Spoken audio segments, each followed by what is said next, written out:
Di arah Svatov, prajurit tank ke-1 menghantam tank T-64BV Ukraina dengan tembakan artileri.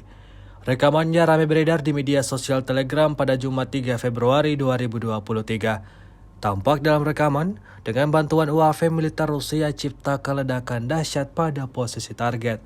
Akibatnya ledakan dahsyat terjadi seperti yang terlihat dalam rekaman. Insiden ini diketahui lagi-lagi menambah daftar panjang kerugian yang didapatkan Angkatan Bersenjata Ukraina. Rusia melaporkan secara total 381 pesawat Ukraina, 206 helikopter, 3.001 kendaraan udara tak berawak, 402 sistem rudal anti pesawat dieliminir sejak awal operasi khusus.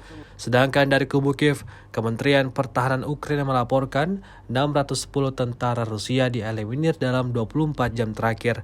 Total 129.030 prajurit Rusia meninggal sejak awal konflik hingga hari ke-345.